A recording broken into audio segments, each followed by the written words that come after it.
ഹരി എല്ലാവർക്കും നമസ്കാരം. ഗീതാജ്ഞാന യജ്ഞത്തിലേക്ക് ഏവരെയും സഹർഷം സ്വാഗതം ചെയ്യും.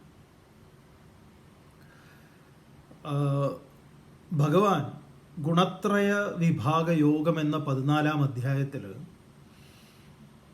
ഇവിടെ വളരെ നമുക്കൊക്കെ തന്നെ ഏറെ സംശയം ജനിപ്പിക്കുന്ന, അല്ലെങ്കിൽ ഇപ്പോൾ ഈ ഒരു വിഷയത്തിൽ ഒരുപാട് പേർക്ക് സംശയം നിലനിൽക്കുന്നുണ്ട്. എന്താണ് എന്നാണെങ്കിൽ ഈ പുനർജന്മത്തെക്കുറിച്ചാണ്.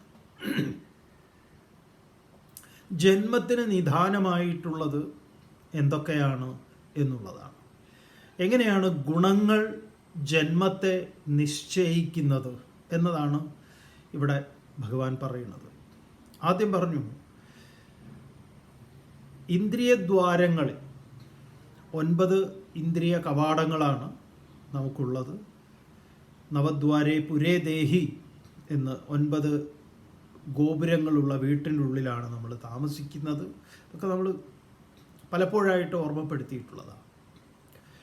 അങ്ങനെ ഈ 9 ദ്വാരങ്ങൾ, നമ്മുടെ തലയിൽ തന്നെ 7 ദ്വാരങ്ങൾ, നാസികയുടെ 2 ദ്വാരം, നേത്രത്തിൻ്റെ 2 ദ്വാരം, ശ്രോത്രത്തിൻ്റെ കാതിൻ്റെ 2 ദ്വാരം, മുഖം വായയുടെ 1 ദ്വാരം,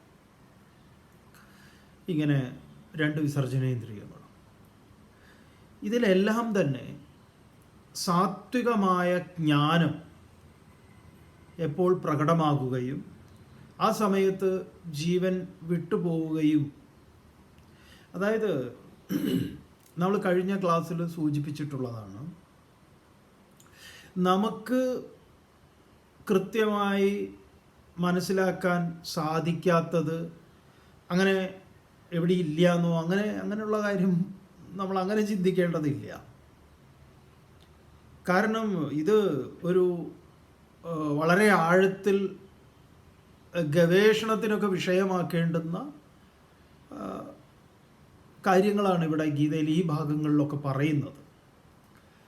കുറേയൊക്കെ നമുക്ക് മനസ്സിലാവും. നമ്മൾ ഇന്നലെ സൂചിപ്പിച്ചു, ഒരാളുടെ നോട്ടം, അയാൾ പ്രത്യേകിച്ച് നമ്മളെ ശകാരവാക്കുകളോ അങ്ങനെയുള്ള ദേഷ്യത്തോടുള്ള സംസാരങ്ങളോ പ്രത്യേക ആംഗ്യമോ ഒന്നുമില്ലാതെ തന്നെ ഒരാളുടെ നോട്ടം നമുക്കറിയാം എത്രമാത്രം നമ്മളിൽ ആൾക്ക് വെറുപ്പുണ്ട് എന്നത്. ആളുടെ ആ തുറിച്ച നോട്ടത്തിൽ ഒരു പ്രത്യേക രീതിയിലുള്ള നോട്ടം. ചില നോട്ടങ്ങളിൽ നമുക്കറിയാം അവർക്ക് നമ്മളെ കാണാൻ ഭയങ്കര, അവർക്ക് നമ്മളെ കണ്ടപ്പോൾ ഉള്ള ഒരു എക്സൈറ്റ്മെൻറ്റും സ്നേഹവും എല്ലാം. അപ്പം ഇത് നേത്രത്തിൻ്റെ കാര്യത്തിൽ നമുക്ക് വളരെ പരിചയമാണ്. ഇപ്പം നാസിക അല്ലെങ്കിൽ വായ, 2 കാതുകൾ, വിസർജനേന്ദ്രിയങ്ങൾ, ഇവിടെയൊക്കെ സാത്വികവും രാജസികവും താമസികവുമായിട്ടുള്ള ഭാവങ്ങളെ മനസ്സിലാക്കാനുള്ള ശേഷി നമുക്കില്ല എന്നുള്ളത് കൊണ്ട് അങ്ങനെ ഇല്ല എന്ന് നമുക്ക് പറയാൻ പറ്റില്ല. അതാ പറഞ്ഞത്. ഇത് വളരെ സൂക്ഷ്മമായ അപഗ്രഥിക്കേണ്ടുന്ന ഒരു വിഷയമാണ്. ഏതായാലും നേത്രത്തിൽ ഇത് പ്രകടമാകുന്നുണ്ട്, മൊത്തത്തിൽ നമ്മുടെ ഫേസിൽ ഇത് പ്രകടമാകുന്നുണ്ട്. അതൊക്കെ നമ്മൾ മനസ്സിലാക്കുന്നുമുണ്ട്. അപ്പം ഇതിനെ പാടെ നിരാകരിക്കുന്നതിന് നമ്മൾക്ക് ഒരിക്കലും സാധ്യമല്ല. ഏതായാലും ഇവിടെ നമ്മുടെ ആധ്യാത്മിക ആചാര്യന്മാർ, വ്യാസരെ പോലുള്ളവർ, മനുഷ്യ ശരീരത്തെയും ശരീരത്തിന് പുറത്ത് ശരീരത്തെ നിയന്ത്രിക്കുന്ന പഞ്ചമഹാഭൂതങ്ങളും, ആ പഞ്ചമഹാഭൂതങ്ങൾ എങ്ങനെയാണ് ശരീരത്തിൻ്റെ ഓരോ ഇന്ദ്രിയങ്ങളെയും, കണ്ണ്, മൂക്ക്, നാക്ക്, ത്വക്ക്, ചെവി, ഇതിനെയൊക്കെ അതിനെ സദാ അതുമായി ബന്ധിപ്പിച്ചുകൊണ്ട് അതിലത് പ്രവർത്തിക്കുന്നു. അതാണ് ഇതിന്, ഈ ഇന്ദ്രിയങ്ങൾക്കൊന്നും വേറിട്ട ഒരു അസ്തിത്വം ഇല്ല. മറിച്ച് ഇലക്ട്രിക് ഉപകരണങ്ങൾക്ക് ഇലക്ട്രിസിറ്റി അനിവാര്യ ഘടകം എന്ന വണ്ണം പഞ്ചമഹാഭൂതങ്ങളുടെ സാന്നിധ്യത്തിലാണ് ഈ ഇന്ദ്രിയങ്ങൾ ഓരോന്നും പ്രവർത്തിക്കുന്നത്. അല്ലെങ്കിൽ അതിന് പ്രവർത്തിക്കാൻ സാധ്യമല്ല. അപ്പോൾ ഇവിടെ നമ്മൾ കാണേണ്ടത്, ഈ ശരീരശാസ്ത്രത്തെ നമ്മളങ്ങനെ പഠിച്ച ഒരാളല്ല. മനഃശാസ്ത്രവും നമ്മളിപ്പോൾ ഇങ്ങനെ ഒരു അവിടെ എന്നുള്ള മട്ടിലുള്ളതാണല്ലോ അതൊക്കെ. വേദാന്ത ശാസ്ത്രം പഠിക്കുന്നത് പോലെ ഗുരുമുഖത്തിരുന്ന് പഠിക്കാനൊന്നും നമുക്ക് സാധിച്ചിട്ടില്ല. പിന്നെ പലതും വായിച്ചിട്ടുണ്ട് എന്നുള്ളതേ ഉള്ളൂ. നമ്മളതിൽ അതോറിറ്റീവായിട്ട് കാര്യങ്ങളൊന്നും പറയുന്നുമില്ല. ഇത് അങ്ങനെയാണ് എന്നൊന്നും പറയാൻ നമ്മളാളല്ല. പക്ഷേ ഇതിൽ പ്രാവീണ്യമുള്ളവർ ഗീത മുന്നോട്ട് വയ്ക്കുന്ന ഒരു വിഷയം ഇതാണ്. ഇതൊരു പഠനത്തിന് സ്കോപ്പില്ലേ എന്ന് ചോദിച്ചാൽ തീർച്ചയായിട്ടും. കണ്ണിൽ ദേഷ്യവും സ്നേഹവും സന്തോഷവും ആകാംക്ഷയും ഏതേത് വികാര വിചാരങ്ങൾ പ്രകടമാകുന്നത് പോലെ ഓരോ ഇന്ദ്രിയങ്ങൾക്കും ഇത്തരം നമ്മളെ സ്വാധീനിക്കുന്ന സമയത്ത് അതിനൊക്കെ നമുക്ക് വായിച്ചെടുക്കാൻ, അല്ലെങ്കിൽ അങ്ങനെയുള്ള വ്യത്യാസമുണ്ടോ? മൂക്കിനൊക്കെ നമുക്കറിയാം. മൂക്കൊക്കെ ഇങ്ങനെ ഒരുമാതിരി ഇങ്ങനെ എന്താ പറയുക, ദേഷ്യവും സങ്കടവും ഒക്കെ വന്നു കഴിഞ്ഞാൽ മൂക്കിനൊക്കെ ഒരു എക്സ്പ്രഷൻ ഉണ്ട്. നമ്മളെ കംപ്ലീറ്റ് ആക്ടർ എന്ന് പറഞ്ഞ മോഹൻലാലിനെ കുറിച്ച് പറയുമ്പോൾ ചില സിനിമകളിലൊക്കെ മൂപ്പരുടെ വിരൽ, ചെവി ഇതൊക്കെ കാണിക്കാറുണ്ട്. അപ്പോൾ നമുക്ക് തന്നെ തോന്നും ഇത് ആക്ട് ചെയ്യുന്നുണ്ടല്ലോ ചെവി. കാരണം ഇങ്ങനെ ഈ കണ്ണ് കാണാത്ത അയാളുടെ ഒരു സിനിമയുണ്ട്, അതിലുണ്ട് അങ്ങനെ മൂപ്പര് കാതുകൊണ്ട് ഇങ്ങനെ ശരിക്കും ഇത് ചെയ്യുന്ന. പിന്നെ അതിന് സപ്പോർട്ടിംഗ് ആയിട്ടുള്ള കുറേ സാധനങ്ങൾ ഉണ്ടാവുമായിരിക്കാം. അല്ല, ഇത് ഈ നമ്മുടെ ബ്ലൈൻഡ് ആയിട്ടുള്ള ആളുകൾ വളരെ അവരുടെ മറ്റ് സെൻസസ് എല്ലാം തന്നെ വളരെ സജീവമാണ്. അവർ കണ്ണിൻ്റെ പണി മറ്റുള്ളവരൊക്കെ എടുക്കും.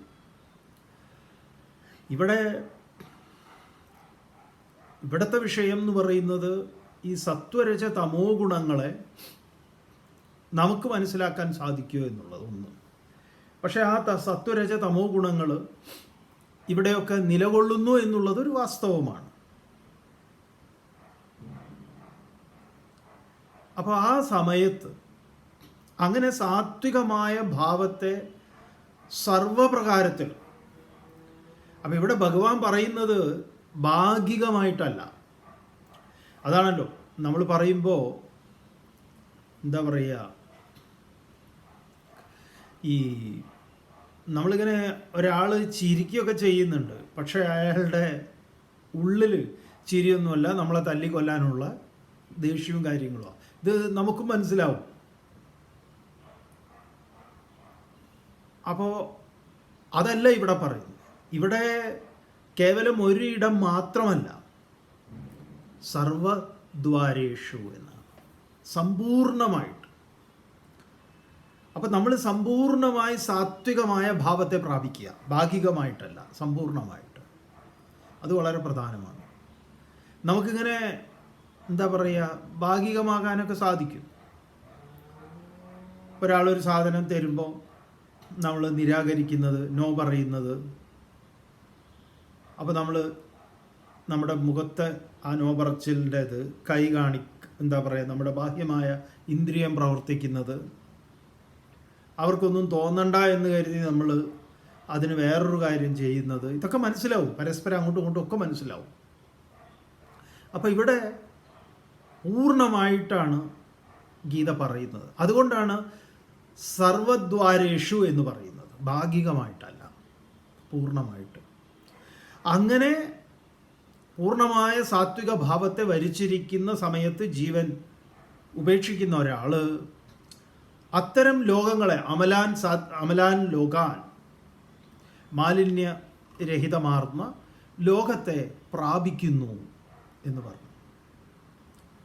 ആ പ്രാപിക്കുക എന്ന് പറയുമ്പോൾ പിന്നീട് അദ്ദേഹത്തിന് തുടർന്ന്, അദ്ദേഹം എന്ന് പറയുന്നത് പുല്ലിംഗമായിട്ടല്ല, അങ്ങനെ കണക്കാക്കണ്ട, ഒരു ദേഹം, തുടർ പ്രക്രിയയ്ക്ക് ആ ജീവൻ, ഒരു പുതിയ ജീവൻ സ്വീകരിക്കുക എന്നുള്ളതിന് നിദാനമായിട്ടുള്ളത് എന്താണ് എന്ന് ചോദിച്ചു കഴിഞ്ഞാൽ ആ ജീവൻ്റെ നീക്കിയിരിപ്പാണ്, സങ്കല്പങ്ങളാണ്, വാസനകൾ എന്ന് പറയും, ആഗ്രഹങ്ങളാണ്, പൂർത്തീകരിക്കപ്പെടാത്ത ആഗ്രഹങ്ങൾ. അതാണ് സഞ്ചിത കർമ്മമായി പ്രാരബ്ധമാകുന്നത്, പക്വമായി പ്രാരബ്ധമാകുന്നത്. ആ പ്രാരബ്ധം ജന്മമാകുന്നതിൻ്റെ സാഹചര്യത്തെക്കുറിച്ചാണ് ഇവിടെ പറയുന്നത്. അതിന് അനുകൂലമായിട്ടുള്ള ഒരു സാഹചര്യം, സാത്വികമായ ഒരു ലോകം അവിടേക്ക് വന്നു ചേരുന്നു എന്ന് പറയാം. ഇത് മുൻപ് സൂചിപ്പിച്ചിട്ടുണ്ട്. പക്ഷേ ഇവിടെ ഭഗവാൻ മുമ്പ് ഇങ്ങനെ സാത്വികമായ കാര്യങ്ങളെക്കുറിച്ചല്ല, കർമ്മങ്ങളിലെ കാര്യങ്ങൾ പറയുന്ന സമയത്തായിരുന്നു. അപ്പോൾ ഇവിടെ ഗുണത്രയ വിഭാഗ യോഗം എന്ന അധ്യായത്തിൽ ആ മറ്റതൊക്കെ നമ്മുടെ പ്രവൃത്തിയെക്കുറിച്ചാണെങ്കിൽ ഇത് ഏറ്റവും സൂക്ഷ്മമായിട്ടുള്ള അതിൻ്റെ തലങ്ങളാണ്. ഈ സത്വരജ തമോ ഗുണങ്ങൾ എങ്ങനെയാണ് നമ്മുടെ ഇന്ദ്രിയങ്ങളിൽ, ശരീരത്തിലും മനസ്സിലും ഒക്കെ പ്രവർത്തിക്കുന്നത് എന്നുള്ളതാണ് പറഞ്ഞുകൊണ്ടിരിക്കുന്നത്. തുടർന്നുള്ള ശ്ലോകം കൊണ്ട്, 15ാമത്തെ ശ്ലോകം കൊണ്ട് ഭഗവാൻ രജോ ഗുണത്തെയും തമോ ഗുണത്തെയും പറയുകയാണ്. രജസി പ്രളയം ഗത്വാ കർമ്മസംഗിഷു ജായത്തെ തഥാ പ്രലീന തമസി മൂഢയോനിഷു ജായത്തെ. അപ്രകാരം രജസി പ്രളയം ഗത്വാ കർമ്മസംഖിഷു ജായത്തെ തഥാ തമസി പ്രലീനഃ മൂഢയോനിഷു ജായത്തെ. രജസി, രജോ ഗുണം തള്ളി നിൽക്കുന്ന സമയത്ത്, എവിടെ? സർവദ്വാരേഷു. രജോ ഗുണത്തിൻ്റെ താല്പര്യം എന്താണ്? രാഗാത്മകം. അതിന് ആഗ്രഹങ്ങളാണ്, അതിൻ്റെ ആഗ്രഹവും കർമ്മങ്ങളും ഒക്കെയാണ്, ഒടുങ്ങാത്ത ആഗ്രഹങ്ങളൊക്കെയാണ്. അങ്ങനെയുള്ള സമയത്ത് പ്രളയം ഗത്വ, മരണം സംഭവിക്കുന്ന സമയത്ത്, കർമ്മസംഖിഷു, കർമ്മത്തിൽ ഒടുങ്ങാത്ത സംഘത്തോടു കൂടിയിട്ടുള്ള, പുനരഭി ജനനം പുനരഭി മരണം പുനരഭി ജനനീ ജഠരേ ശയനം, കർമ്മത്തിൻ്റെ ആ കർമ്മചക്രത്തിൽ അങ്ങനെ, ഈ കർമ്മചക്രം എന്ന് പറയുമ്പോൾ നമ്മൾ ഇവിടെ മനസ്സിലാക്കേണ്ടത് ഈ പ്രവൃത്തികൾ ഓരോന്നും ചെയ്യുക, അതായത് ഭയങ്കരമായിട്ടുള്ള കഠിനാധ്വാനി, ഇതൊരു നെഗറ്റീവായിട്ട് ആളുകൾ ധരിക്കാറുണ്ട്. കാരണം എന്താണെന്നറിയോ, നമുക്ക് ഇവിടെ നമ്മളത് ഒരുപാട് നമ്മളൊരു ഫൗണ്ടേഷൻ ഉറപ്പിച്ച് വന്നിട്ട് ഇവിടെ വന്ന് ഇങ്ങനെ കേൾക്കുമ്പോൾ പെട്ടെന്ന് ചിലപ്പോൾ ഈ ഉറപ്പില്ലെങ്കിൽ ഇളകിപ്പോവും. ഇപ്പോൾ ഉപനിഷത്ത് തന്നെ പറയുന്നുണ്ട്, ഈശാവാസ്യം പറയുന്നത് എന്താണ്? കർമാണി കുർവൻ ഏവ ജിജീവിഷേത് ശതം സമാഹ. കർമ്മങ്ങളെ ചെയ്തുകൊണ്ട് തന്നെ 100 വർഷം ജീവിക്കാൻ നീ തീരുമാനിക്കണം എന്നാണ്. കർമ്മങ്ങളെ ചെയ്തുകൊണ്ട്, വേറെ വഴിയൊന്നുമില്ല, അന്യതാസ്തി, വേറെ ഒന്നുമില്ല. അപ്പൊ കർമ്മങ്ങളെ ചെയ്തുകൊണ്ട് തന്നെ ജീവിക്കണം, കർമ്മം ചെയ്യണം. പക്ഷെ എങ്ങനെ? ത്യക്തേന ഭുഞ്ചിത, അതേ ഉപനിഷത്ത് തന്നെ പറഞ്ഞു, ത്യജിച്ചുകൊണ്ട്, ഞാനെന്നു എൻ്റേതെന്നു. അപ്പോഴെന്തായി? കർമ്മയോഗം ആയി. അതാണ് കർമ്മയോഗം ആരഭതേ എന്ന് പറഞ്ഞത്. അപ്പൊ കർമ്മയോഗമല്ല ഇയാളെ സംബന്ധിച്ച്. ഇയാളിലെ കർമ്മം എന്താണ്? സംഘത്തോടു കൂടിയിട്ടുള്ള കർമ്മമാണ്. അത് രണ്ടും മാറിപ്പോകരുത്. രണ്ടാളും കർമ്മം ചെയ്യുന്നുണ്ട്. ജ്ഞാനിയും കർമ്മം ചെയ്യും, അജ്ഞാനിയും കർമ്മം ചെയ്യും. കർമ്മം എല്ലാവരിലും ഉണ്ട്. അതുകൊണ്ട് മിണ്ടാതിരിക്കണം എന്നല്ല, ചിലരൊക്കെ അങ്ങനെ ധരിച്ചു വെച്ചിട്ടുണ്ട്. അങ്ങനെ മിണ്ടാതിരിക്കുക എന്നുള്ള, ഒന്നും ചെയ്യാതിരിക്കുക എന്നുള്ളതല്ല. ശരീരയാത്രാഭിജത്തെ ചെയ്ത് നിന്റെ ശരീരയാത്രയ്ക്ക് പോലും അത് തടസ്സമാണ്, അങ്ങനെ ഒന്നും ചെയ്യാതിരുന്നാൽ എന്ന് 2-ാം അധ്യായത്തിൻ്റെ ആരംഭത്തിൽ തന്നെ ഭഗവാൻ ഉപദേശം കൊടുക്കുമ്പോൾ പറഞ്ഞിട്ടുണ്ട്. അപ്പോൾ കർമ്മസംഖിഷു, ആ കർമ്മസംഖിഷു എന്നുള്ളത് ഇവിടെ വരുമ്പോൾ അങ്ങനെ തന്നെ മനസ്സിലാക്കാം. കാരണം ഈ ഗുണത്തിൽ നിന്ന് ഉണ്ടാകുന്നതാണ്. ഏത്? രജോ ഗുണത്തിൽ നിന്ന്. ആ രജോ ഗുണം എങ്ങനെയുള്ള കർമ്മങ്ങൾക്കാണ്? എല്ലാ ഏടാകൂട കർമ്മങ്ങൾക്കും അതുണ്ട്. അങ്ങനെയുള്ള കർമ്മസംഖിഷു ജായതേ, അങ്ങനെയുള്ള കർമ്മത്തിൽ കുലത്തിൽ ജനിക്കുന്നു. ചില കാര്യങ്ങൾ നിങ്ങൾ നമ്മുടെ നാട്ടിൽ കണ്ടിട്ടുണ്ടോ? ഈ അടുത്ത ദിവസം നമുക്ക് സുഹൃത്തൊരു വീഡിയോ അയച്ചു തന്നു. ഒരു ചെറിയ പയ്യൻ ചെയ്യുന്ന ക്രൈമാണ്. നിങ്ങളൊക്കെ ചിലപ്പോൾ കണ്ടിട്ടുണ്ടാവും, സോഷ്യൽ മീഡിയയിലൊക്കെ അത് ഒരുപാട് ഇതായിട്ടുള്ളതാണ്.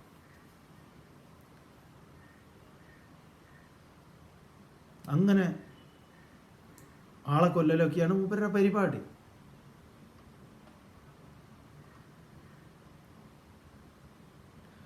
എന്തുകൊണ്ടാണ് ഈ കുട്ടികൾ ഇങ്ങനെ ചെയ്യുന്നത്? ഇത് ചെറിയ പ്രായമാണ്. ഈ ചെറിയ പ്രായത്തിൽ തന്നെ ഇങ്ങനെ പരിപാടികൾ ചെയ്യുന്നതിൻ്റെ കാരണം എന്താ? നമുക്ക് പല കാരണങ്ങൾ പറയാം. പക്ഷെ ഗീതയിലെ ഇത്തരം സന്ദർഭങ്ങളിലൂടെ നമ്മൾ പോകുമ്പോൾ അതിനൊരു ഉത്തരം കിട്ടുന്നുണ്ട്. മനുഷ്യൻ എന്ന് പറയുന്നത് ഒരു നദി പോലെയാണ്, ഒരു ഒഴുക്കാണ്. നമുക്ക് ഒരു ജന്മമൊന്നുമല്ല, നമ്മളിങ്ങനെ മാറി മാറി മാറി മാറി നമ്മുടെ ആഗ്രഹങ്ങൾ, കർമ്മം നമ്മൾ മുമ്പ് പഠിച്ചിട്ടുണ്ടല്ലോ, 2-ാം അധ്യായം, 3-ാം അധ്യായം, 4-ാം അധ്യായത്തിലൊക്കെ. കർമ്മത്തിന് എന്തുണ്ട്? കർമ്മഫലമുണ്ട്. ആ കർമ്മഫലത്തോട് നാം പ്രതികരിക്കുന്നുണ്ട്. ആ പ്രതികരിക്കുന്നത് അനുകൂലമോ പ്രതികൂലമോ ആയിട്ടാണ് പ്രതികരിക്കുന്നത്. ഈ അനുകൂല പ്രതികൂല പ്രതികരണങ്ങൾ നമ്മുടെ ഉള്ളിൽ എന്തുണ്ടാക്കുന്നുണ്ട്? ഒരു സംസ്കാരത്തെ, അതിനാണ് വാസന എന്ന് പറയുക. അതാണ് നമ്മളെ വീണ്ടും കർമ്മം ചെയ്യാനും ഇന്ന കർമ്മം ചെയ്യാതിരിക്കാനും പ്രേരിപ്പിക്കുന്നത്. ഇതാണ് കർമ്മം, കർമ്മഫലം, പ്രതികരണം, വാസന, ഇങ്ങനെ പറഞ്ഞ് ഇതാണ് ചക്രം, കർമ്മചക്രം. ഇതാണ് കർമ്മഗ്രാഹം, കർമ്മമാകുന്ന മുതല. ഇത് നമ്മുടെ ധർമ്മശാസ്ത്രത്തിൽ കാണാം. അപ്പൊ ഇത്തരം ചെറിയ കുട്ടികൾ 10 വയസ്സ് 12 വയസ്സൊക്കെ ആകുമ്പോൾ ചെയ്യുന്ന ക്രിമിനൽ ആക്ടിവിറ്റി എന്ന് പറഞ്ഞാൽ നമുക്ക് സങ്കല്പിക്കാൻ പറ്റാത്തത്. കൊല്ലാണ്. യാതൊരു അറപ്പുമില്ലാതെ കുട്ടികളെ കൊണ്ട് ഒരു ചെറിയ കോഴിയെ പോലും, അല്ലെങ്കിൽ അവർക്ക് അങ്ങനെയുള്ള ചിലപ്പോൾ അങ്ങനെ തോന്നും. പക്ഷെ ഇത് ആളുകളെ, വലിയ പ്രായക്കാരെ, ചില ഗ്യാങ്ങുകളൊക്കെ ഉണ്ട് അങ്ങനെ.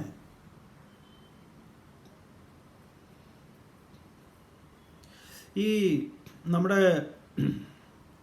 മറ്റേ ടൈറ്റാനിക്കിൽ അഭിനയിച്ച ഒരു നടനുണ്ടല്ലോ, ഡികാപ്രിയോ. മൂപ്പരുടെ ഒരു സിനിമയുണ്ട്. നിങ്ങൾക്ക് ആ സിനിമ കണ്ടു കഴിഞ്ഞാൽ ബ്ലഡ് ഡയമണ്ട് എന്നാണ്. സിനിമ കണ്ടു കഴിഞ്ഞാൽ പിന്നെ ഡയമണ്ട് ഇടാനും വാങ്ങാനും തോന്നൂല. അത് ഭയങ്കരമായിട്ട് ഇൻഫ്ലുവൻസ് ചെയ്ത ഒരു സിനിമയാണ് എല്ലാവർക്കും. അതൊരു ട്രൂ സ്റ്റോറിയാണെന്നാണ് പറയുന്നത്. ട്രൂ സ്റ്റോറി എന്ന് പറഞ്ഞാൽ അതാണ് അവിടെ നടക്കുന്നത്. അപ്പം അതിൽ ഈ ആഫ്രിക്കയുടെ ഈ പറഞ്ഞ ഈ ഭാഗത്ത് ചെറിയ പിള്ളേരാണ്. ഇവരുപയോഗിക്കുന്ന യന്ത്രത്തോക്കുകളൊക്കെ കൊണ്ട് ഒരു ഇതുമില്ല, അടിച്ച് ആളുകളെ കൊല്ലുന്നതുണ്ട്. അവർക്കൊന്നും യാതൊരു ലക്കുലകാനുമില്ല. ഇതിപ്പോൾ ആഫ്രിക്കയിലെ കാര്യമല്ല, നമ്മുടെ നാട്ടിലൊക്കെ ഉണ്ട്. ഇപ്പോൾ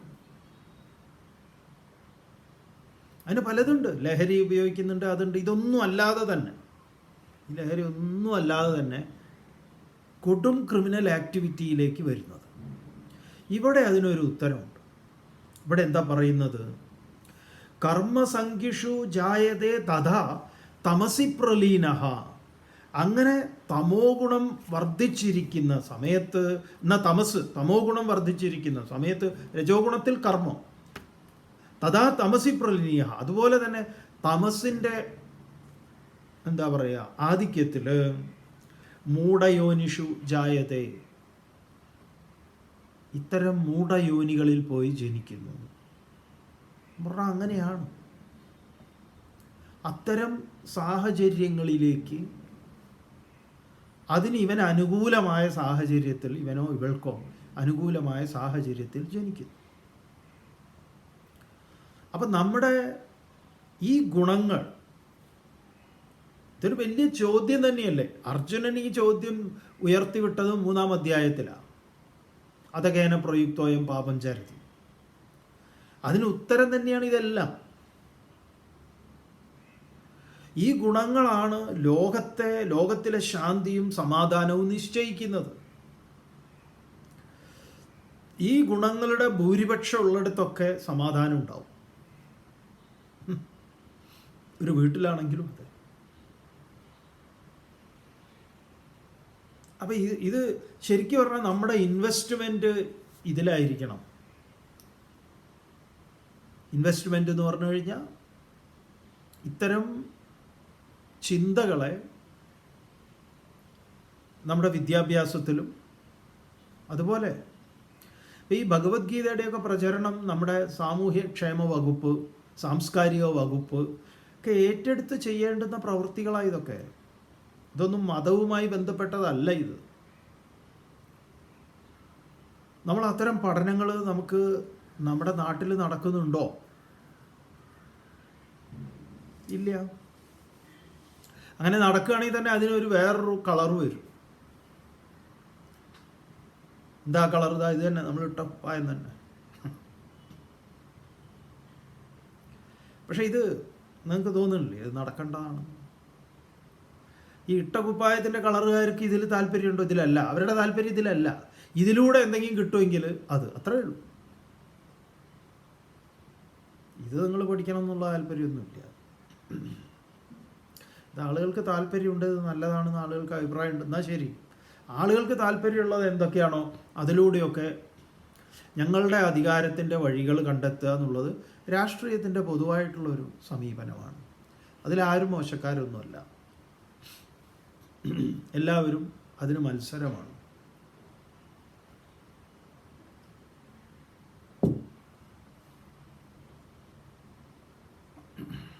അപ്പം രജോ ഗുണവും തമോ ഗുണവും സത്വഗുണവും എങ്ങനെ നമ്മൾ ജീവൻ വിടുന്ന സമയത്തുള്ള കാര്യം ഇങ്ങനെയാണ്. തുടർന്നും നമ്മളതിന് ഈ പരിപാടി നമ്മൾ തുടർന്നുകൊണ്ടേയിരിക്കും. എന്തുകൊണ്ടാണ് ലോകത്തിൽ ഇത് എന്തുകൊണ്ടാണ് ഇത്തരം നാശപ്രവൃത്തികൾക്ക് ചിരഞ്ജീവികൾ എന്ന് പറയുന്നത്? ഈ അസുരന്മാരും ചിരഞ്ജീവികളാണല്ലോ. എന്ന് പറഞ്ഞാൽ മരണമില്ലാത്തവരാണ്. അപ്പം ഇത്തരം ദുഷ്ചെയ്തികൾക്കൊന്നും മരണമില്ല. ഇത്തരം ആക്ടിവിറ്റിയെ നമ്മൾ പറയാം, ഭംഗിവാക്ക് പറയാം, ഭീകരവാദവും ഇതുമൊക്കെ നമ്മൾ തുടച്ച് നീക്കുമെന്ന്. ഒന്നും നടക്കൂല. കാരണം എന്താ? ഇത് ഒരു കൊടും ഭീകരനെ കൊന്നു കഴിഞ്ഞാൽ കഴിഞ്ഞു എല്ലാം കൂടെ? ഇല്ല. അവൻ കാതുകുത്തിയവനായിരുന്നുവെങ്കിൽ പിന്നീട് വരുന്നവനാരാ? കടുക്കനിട്ടവനാ. ഗീത അതിന് ഉത്തരം തരികയാണ്. കാരണം ഒരുവൻ മരിക്കുന്നതോടുകൂടി, ഗീത എന്താ പറയണത്? ഒരുവൻ മരിക്കുന്നതോടുകൂടി ആ കർമ്മം, വളരെ പ്രധാനപ്പെട്ടൊരു പോയിൻ്റാട്ടോ, ഒരുവൻ മരിക്കുന്നതോടുകൂടി അവൻ അത്രയും കാലം ചെയ്തുകൊണ്ടിരുന്ന നശീകരണ പ്രവൃത്തികൾ ഇല്ലാതെയാകുന്നില്ല, അത് തുടരും. ചെറിയൊരു ഇടവേള ഉണ്ടാവും. ഈ ഇടവേളയിൽ ഇങ്ങനെ ഓരോരുത്തന്മാർ വന്നുകൊണ്ടിരിക്കും. ഈ സിനിമയുടെ സെക്കൻഡ് പാർട്ട് ഇറങ്ങുന്നത് പോലെ. കാരണം എന്താണ്? ഇവനെ ഇഞ്ചിഞ്ചായി, അല്ലെങ്കിൽ ഇവനെ ഏതെങ്കിലും വിധത്തിൽ മറ്റൊരു കൂട്ടർ നിയമത്തിന് വിധേയമായിക്കൊണ്ട് തന്നെ ടോർച്ചർ ചെയ്ത്, അല്ലെങ്കിൽ അവനെ തൂക്കിക്കൊന്നു, ഏതെങ്കിലും വിധത്തിൽ പണിഷ് ചെയ്തു, അല്ലെങ്കിൽ എങ്ങനെയെങ്കിലുമൊക്കെ അറ്റാക്കിലൂടെ ഇല്ലാതെയാകല്ലോ ആവാം. അപ്പം ഇല്ലാതെയാവും, അവൻ്റെ ശരീരം ഇല്ലാതെയാവും.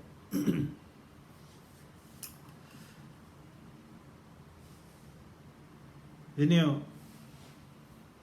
തുടരും. മൂപ്പര് അനുകൂലമായ ക്യാമ്പിൽ പോയിട്ട് തന്നെ ജനിക്കും, പരിപാടി തുടരും. അതാണ് ഗീത പറയുന്നത്. അപ്പം ഇതിന് സാധുത നൽകുന്നതും അല്ലെങ്കിൽ ഇത് ശരിയാണ് എന്ന് നമ്മളെ ചിന്തിപ്പിക്കാൻ പ്രേരിപ്പിക്കുന്ന വിധത്തിലാണ് നമ്മൾ പലതും കാണുന്നത്, ചുറ്റുപാടും കാണുന്നത്. നമുക്കതിനെ പൂർണ്ണമായി നിരാകരിക്കാനും പറ്റില്ല. ശരിയല്ലേ? നിങ്ങൾ ആലോചിച്ച് നോക്കണം.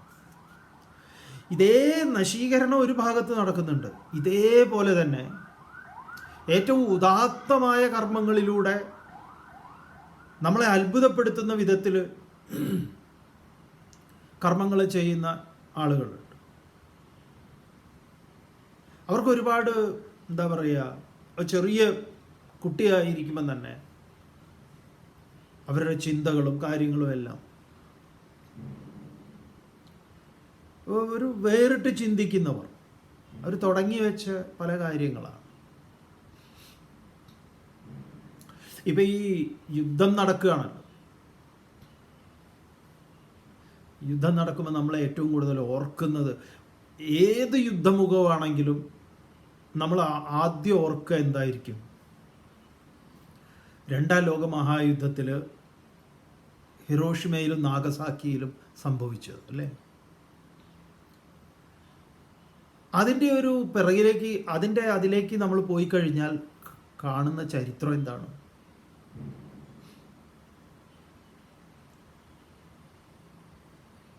നമ്മുടെ ഓപ്പൺഹൈമർ ഇതിൻ്റെ ആറ്റമിക് ബോംബിൻ്റെ പിതാവ് എന്ന് പറയുന്ന ഈ വിദ്വാൻ, ആ മൂപ്പര് മാൻഹാട്ടൻ പ്രോജക്റ്റ് അമേരിക്കയിൽ ന്യൂ മെക്സിക്കോയിലാണ്. അതിന് സ്ഥലം കണ്ടെത്തുന്നതും അമേരിക്കൻ ഗവൺമെൻറ് ഇദ്ദേഹത്തിനെ ഏർപ്പാടാക്കുന്നതും വലിയൊരു നശീകരണത്തിനുള്ള പദ്ധതി ആസൂത്രണം ചെയ്യുന്നു.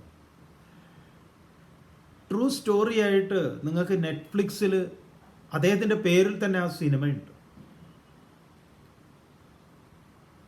ഓപ്പൺഹൈമർ. ട്രൂ സ്റ്റോറിയാണ് ശരിക്കും പറഞ്ഞാൽ, ഡോക്യുമെൻ്ററി പോലെയാണത്. അദ്ദേഹത്തെ ഈ അടുത്ത കാലത്ത് സിനിമ തുടങ്ങുന്നത് തന്നെ അദ്ദേഹത്തിനെ വിചാരണ ചെയ്തുകൊണ്ടാണ്. അമേരിക്ക അവസാനം അദ്ദേഹത്തിനെതിരായിരുന്നു. കാരണം എന്താന്ന് പറഞ്ഞു കഴിഞ്ഞാൽ, നമ്മുടെ ട്രൂമാൻ ആയിരുന്നല്ലോ പ്രസിഡന്റ്. ട്രൂമാൻ ആണെങ്കിലും റോങ് മാൻ ആണ് ശരിക്കും പറഞ്ഞാൽ. മൂപ്പരാണ് അതിന് എന്താ പറയുക, സമ്മതം കൊടുക്കുന്ന ആൾ. ഏറ്റവും വലിയ കോമഡി പോപ്പ് ബ്ലസ് ചെയ്തു എന്നുള്ളതാണ്. കാരണം ഈ 2 ലക്ഷത്തിൽ കൂടുതൽ ആളുകൾ മരണപ്പെട്ടിട്ടുണ്ട്. ഇവരൊക്കെ സദ്ഗതി കിട്ടട്ടെ.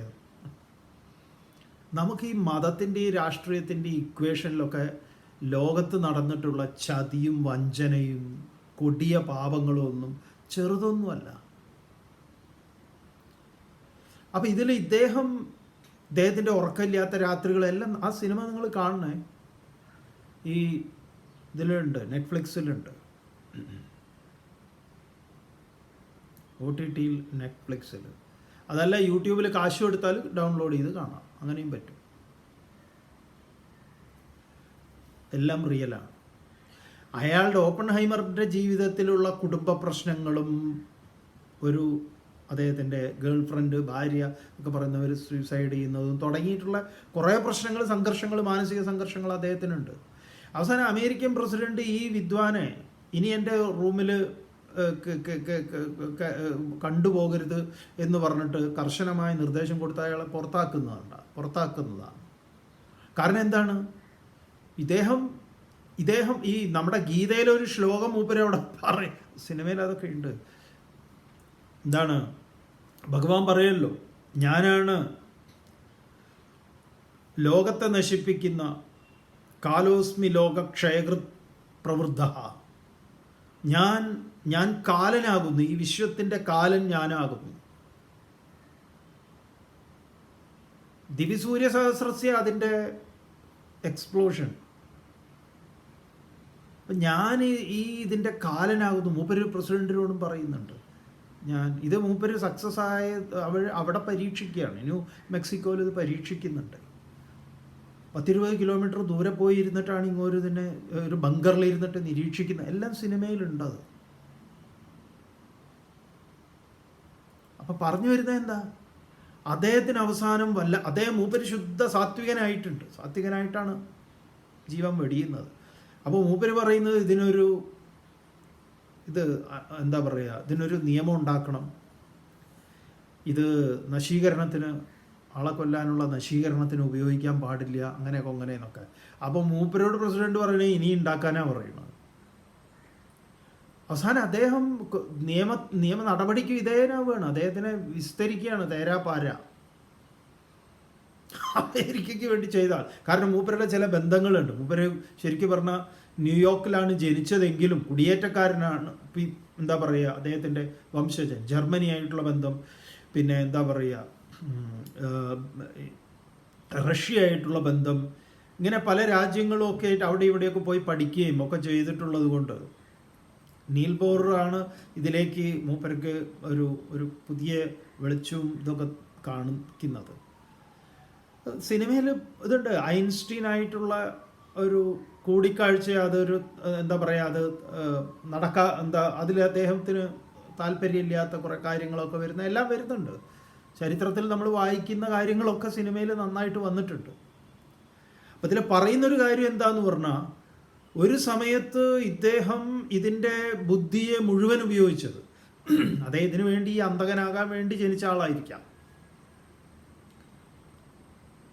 എന്നിട്ട് ഇത് എവിടെ ഇത് അദ്ദേഹത്തിന് തന്നെ അഭിപ്രായ വ്യത്യാസം ഉണ്ടായിരുന്നു. ജപ്പാനിൽ ഇത് 2 സിറ്റിയിൽ ഇവിടെ കൊണ്ടുപോയി ഇടാം എന്ന് പറഞ്ഞപ്പോൾ മൂപ്പർക്ക് അതിൽ അഭിപ്രായമില്ലായിരുന്നു. പക്ഷേ അമേരിക്കയുടെ ഒരു നിലപാട് എന്തായിരുന്നു എന്ന് പറഞ്ഞാൽ, ശരിക്കും പറഞ്ഞാൽ നമ്മളൊരു ബംഗാളിയെ പണിക്ക് വിളിച്ചു, ബംഗാളിയോ ആരെങ്കിലും ആവട്ടെ, പണിക്ക് വിളിച്ചു. 1000 രൂപയാണല്ലോ കൂലി ഇപ്പം. അപ്പോൾ ഇവനോട് നമ്മൾ പറഞ്ഞു, ഇവിടെ കാണുന്ന ഇതൊക്കെ ചെത്തി ഇവിടെയൊക്കെ വൃത്തിയാക്കി, ഈ ഭാഗങ്ങളൊക്കെ ഇതെല്ലാം അവിടെ കാണുന്ന കാട് പടലം മൊത്തം അങ്ങോട്ട് കളഞ്ഞേക്കുമെന്ന് പറഞ്ഞു. അപ്പോൾ അവൻ പറയുക, അല്ല സാറേ, ഇവിടെ ഇതൊക്കെ ഇവിടെ നിന്നോട്ടെ, ഇത് നല്ലതാണ്, അങ്ങനെയാന്നൊക്കെ പറഞ്ഞാൽ നമ്മളെന്താ പറയുക അവനോട്, നീ പറഞ്ഞ പണിയെടുത്താൽ മതി അല്ലേ, നീ അത് വൃത്തിയാക്കാൻ പറഞ്ഞാൽ അത് വൃത്തിയാക്കാൻ പോവുക, അഭിപ്രായമൊന്നും വേണ്ട എന്ന പോലെ ഒരു ബംഗാളിക്ക് 1000 രൂപ കൂലി കൊടുത്ത് പണിയെടുപ്പിച്ചതുപോലെ ഓപ്പൺഹൈമറെ അമേരിക്ക പ്രസിഡന്റ് പുറത്താക്കുക. പിന്നീടോ അദ്ദേഹം ഈ ഉപദേശങ്ങൾ കാര്യങ്ങളൊക്കെ വരുമ്പോൾ അവസാനം അങ്ങോരെ വിചാരണ ചെയ്യുക. ആ പാവം ആ സിനിമ തുടങ്ങുന്നതന്നെ വളരെ നമുക്ക് അദ്ദേഹത്തിനോട് അനുകമ്പ തോന്നും.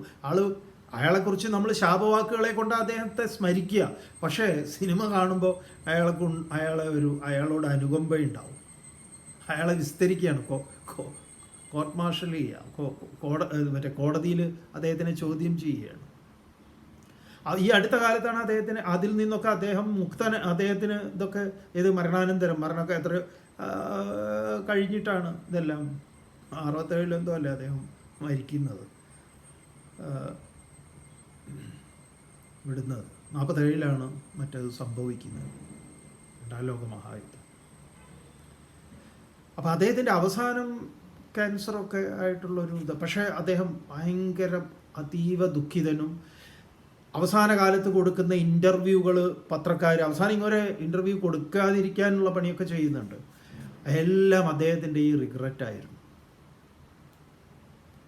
അദ്ദേഹത്തിൻ്റെ പശ്ചാത്താപമായിരുന്നു. അപ്പം അദ്ദേഹത്തിൻ്റെ എങ്ങനെയായിരിക്കും അദ്ദേഹം ജീവൻ വിട്ടിട്ടുണ്ടാവുന്നത്? ഒരു സമയത്ത് മുൻപ് അദ്ദേഹത്തിൻ്റെ കാര്യം നമുക്കറിയില്ല, എങ്കിലും നമുക്ക് അനുമാനിക്കാം. ഒരു വലിയ നശീകരണ പ്രവർത്തനത്തിൻ്റെ ഭാഗമായി പല ഗവേഷണങ്ങളും അതും ഒക്കെ നടത്തി അത് പൂർത്തീകരിക്കപ്പെടാതെ പോയ ഒരു ജീവനായിരിക്കാം ഓപ്പൺഹൈമർ. നമുക്കങ്ങനെ നമ്മുടെ ഫിക്ഷൻ നമുക്ക് ഇതിൻ്റെ ബലത്തിൽ നമുക്ക് പറയാം. അതിനനുകൂലമായ ഒരു സ്ഥലത്ത് സാഹചര്യത്തിൽ വന്നു ചേരാം, അല്ലെങ്കിൽ അദ്ദേഹത്തിൻ്റെ ചെയർമാനൊന്നുമായി വരില്ലല്ലോ ഈ മൻഹാറ്റൻ പ്രോജക്റ്റിൻ്റെ. 4 വർഷത്തിൽ കൂടുതൽ അദ്ദേഹം ഒരു ചെറിയ സിറ്റി തന്നെ ഒരു വില്ലേജ് പോലെ അവിടെ ഉണ്ടാക്കുകയാണ്. ഒരു സ്കൂളിനെയൊക്കെ മാറ്റി ഇതാക്കി. ആ സ്ഥലം ഇന്ന് അമേരിക്കയിൽ അതൊരു ടൂറിസ്റ്റ് പ്ലേസാണ്.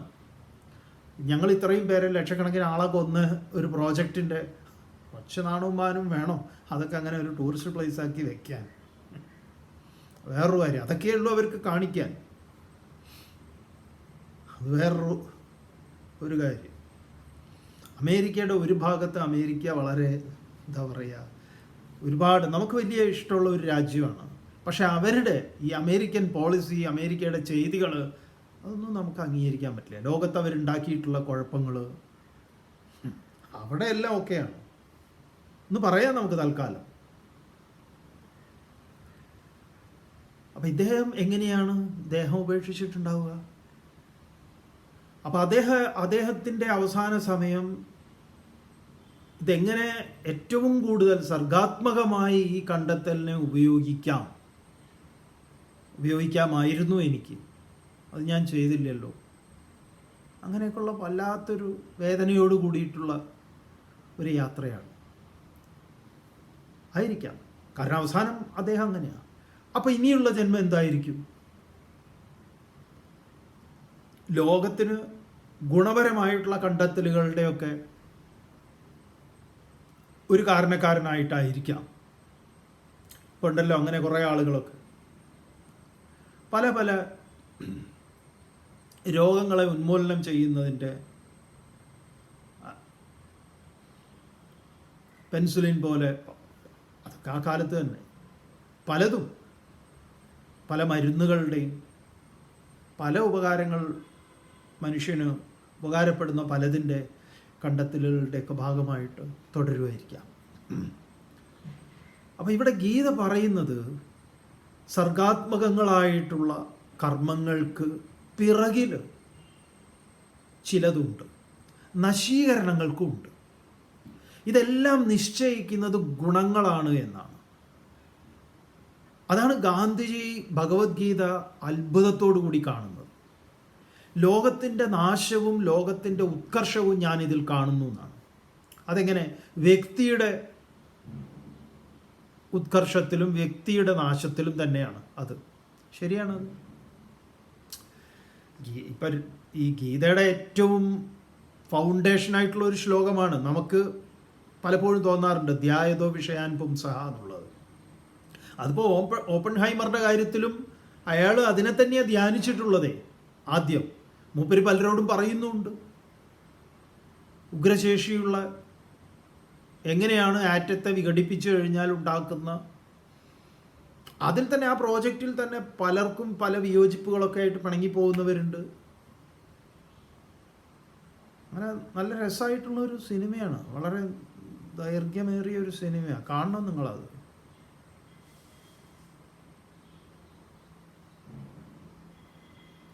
അപ്പം ഇതൊരു വളരെ പ്രധാനപ്പെട്ട ഒരു ചിന്തയാണ് ഗീത നമ്മുടെ മുന്നിൽ വയ്ക്കുന്നത്. നമ്മൾ അത്ഭുതപ്പെടും ഇത്. കാരണം ഗുണങ്ങൾ എങ്ങനെ മനുഷ്യനെ നിശ്ചയിക്കുന്നു, ആ മനുഷ്യൻ്റെ കർമ്മങ്ങൾക്ക് മുഴുവൻ പ്രേരണയായി ഇത് തീരുന്നതും, അവൻ്റെ ചിന്തകളെ, അവൻ്റെ കർമ്മങ്ങൾക്കൊക്കെ, അതേത് തരത്തിലുള്ള കർമ്മങ്ങളാണെങ്കിൽ. ഇനി അടുത്ത അധ്യായത്തിൽ അതെല്ലാം വിസ്തരിക്കുന്നുണ്ട്. ഇത് നമ്മൾ തുടങ്ങിയിട്ടേ ഉള്ളൂ ശരിക്കും പറഞ്ഞു.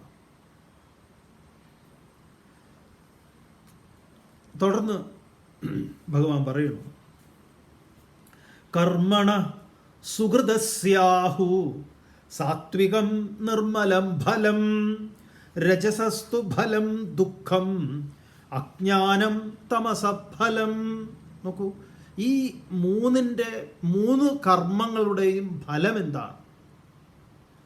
സുഹൃദസ്യ കർമ്മണ ഫലം സാത്വികം. സുഹൃദസ്യ സത്കർമ്മങ്ങളുടെ, നമ്മളതിനെ പുണ്യകർമ്മങ്ങൾ എന്നൊക്കെ പറയും. ആ കർമ്മത്തിൻ്റെ ഫലം എന്താണ്? സാത്വികമാണ്. അതിൻ്റെ റിസൾട്ട് എന്ന് പറയുന്നത് തന്നെ ഒരു സമാധാനവും സന്തോഷവും ഒക്കെയാണ്. എന്തുകൊണ്ടാണ് ഓപ്പൺഹൈമറിന് എല്ലാവരും ഭയങ്കരമായിട്ട് സെലിബ്രേറ്റ് ചെയ്തുവല്ലോ അത്, പക്ഷെ അങ്ങോർക്ക് ഭയങ്കര പ്രശ്നമായിരുന്നു അത്. കാരണം അതുകൊണ്ടാണ് അദ്ദേഹം ഞാൻ അന്തകനാണ്, ഐ ആം ദ ഡെത്ത് എന്ന് പറഞ്ഞാൽ അതുകൊണ്ടാണ്. ഞാനാണ് അന്തകൻ, ഞാനാണ് കാലൻ, കാലോസ്മി ലോക ക്ഷയകൃത് പ്രവൃദ്ധ. മൂപ്പർക്ക് പിന്നെ ഗീതയെ കൂട്ടുപിടിച്ചത് ഒന്ന് രക്ഷപ്പെടാനും കൂടെ വേണ്ടിയിട്ടായിരിക്കാം. ഗീത എന്തായാലും നന്നായി പഠിച്ചിട്ടുള്ള ഒരാളാണ്, അല്ലെങ്കിൽ ഈ റിഗ്രറ്റ് ഉണ്ടാവില്ല, അല്ലെങ്കിൽ മൂപ്പര് അടുത്ത ബോംബിനുള്ള പരിപാടി തുടങ്ങിയിട്ടുണ്ടാവും തന്നെ. അദ്ദേഹത്തിന് ഈ വിചാരണയ്ക്കൊന്നും ഇരിക്കേണ്ടി വന്നിട്ടുണ്ടാവില്ല. പിന്നെ അദ്ദേഹത്തിന് പലതുമാണെന്ന് ആരോപിച്ചിരുന്നു. അദ്ദേഹം കമ്മ്യൂണിസ്റ്റ് ആണെന്നും ആരോപിച്ചിരുന്നു. കമ്മ്യൂണിസ്റ്റ് ബന്ധത്തെക്കുറിച്ചൊക്കെ അദ്ദേഹത്തിനോട് ചോദിക്കുന്നുണ്ട്. കാരണം ഇങ്ങൊരു അവിടെ വളരെ ആ കാലത്തെ റാലിയുണ്ട്. ഒരു റാലിയിലൊക്കെ യുവാക്കളെ പങ്കെടുപ്പിക്കാനും അതിനും ഇതിനൊക്കെ അവരെ അതിനണിചേരണമെന്നും അങ്ങനെ ഇങ്ങനെയൊക്കെ പറയുകയും പ്രൊഫസർ വേറൊരു ആളുമായിട്ടുള്ള അഭിപ്രായ വ്യത്യാസം, അങ്ങനെ കുറേ കാര്യങ്ങൾ നടന്നിട്ടുണ്ട് അദ്ദേഹത്തിന്. പിന്നെ അദ്ദേഹം പ്രേമിച്ചിട്ടുള്ള ഒരു ഗേൾ ഫ്രണ്ട്, അവരുടെ ബന്ധങ്ങൾ, ഇവരെല്ലാം ഇങ്ങനെ ചകഞ്ഞെടുത്ത് പുതിയ സ്റ്റോറിയൊക്കെ ഉണ്ടാക്കി എങ്ങനെയെങ്കിലും ഈ മനുഷ്യനെ കഷ്ടപ്പെടുത്തണം. കാരണം അങ്ങോട്ട് ചെയ്തൊരു ഇങ്ങനത്തെ ഒരു ഇടപാടും കൂടെ ഉണ്ട്. അപ്പോൾ ഇവർക്ക് കൺഫ്യൂഷനാണ് എന്തുകൊണ്ട് അയാൾ ഇങ്ങനെയാണ്. പിന്നെ ഇയാൾക്ക് ഒരു പിച്ചും പേയാണെന്ന് അങ്ങനെ തന്നെയാണ് ഇടയ്ക്ക് സംസാരിക്കുക. സിനിമ നിങ്ങൾ കാണും, അതിൽ കുറേ കാര്യങ്ങളുണ്ട്. അപ്പോൾ പുണ്യകർമ്മത്തിൻ്റെ ഫലം പുണ്യമാണ്, സാത്വികമാണ്. സാത്വികം നിർമ്മലം, അതെല്ലാവർക്കും അതിലെന്തില്ല, ദോഷങ്ങളില്ല എന്ന് പറയപ്പെടുന്നു. ആഹു രജസ ഫലം തു, എന്നാൽ രജസിൻ്റെ ഫലമാകട്ടെ ദുഃഖം. ഇതാണ് അതിൻ്റെ ഫലം, ദുഃഖമാണ് ഉണ്ടാവുക. തനിക്കും ദുഃഖം ഉണ്ടാക്കും, മറ്റുള്ളവർക്കും ദുഃഖം ഉണ്ടാക്കും. തമസഹ ഫലം, തമസിൻ്റെ ഫലോ അജ്ഞാനം, അറിവില്ലായ്മ. അതും പിന്നെ ആത്യന്തികമായ ദുഃഖം തന്നെയാണ്. അങ്ങനെ സാത്വികവും രാജസികവും താമസികവുമായ കർമ്മങ്ങൾ എങ്ങനെ ലോകത്തിൽ ശാന്തിയും സമാധാനവും ഉണ്ടാക്കുന്നു? അത് വ്യക്തികളിലൂടെ, ഒരു വലിയ കൂട്ടായ്മയിലൂടെ, വ്യക്തികളിൽ തന്നെയാണ് അതെല്ലാം കേന്ദ്രീകൃതമായിരിക്കുന്നത്. നമ്മൾ പിന്നെ അതിലേക്ക് വരികയാണ്. മറ്റുള്ളവരൊക്കെ സമാന മനസ്കർ, അതൊരു കളക്റ്റീവ് മൈൻഡ് ആവുകയാണ്. നമ്മൾ വ്യഷ്ടി മനസ്സ്, സമഷ്ടി മനസ്സ്, ഇങ്ങനെ വ്യഷ്ടി സമഷ്ടിയും പറയുമല്ലോ.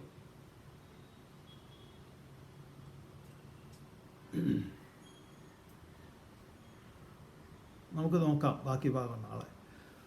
ഓം പൂർണ്ണമദഃ പൂർണ്ണമിദം പൂർണ്ണാത് പൂർണ്ണമുദച്യതേ പൂർണ്ണസ്യ പൂർണ്ണമാദായ പൂർണ്ണമേവാവശിഷ്യത്തെ. ഓം ശാന്തി ശാന്തി ശാന്തി.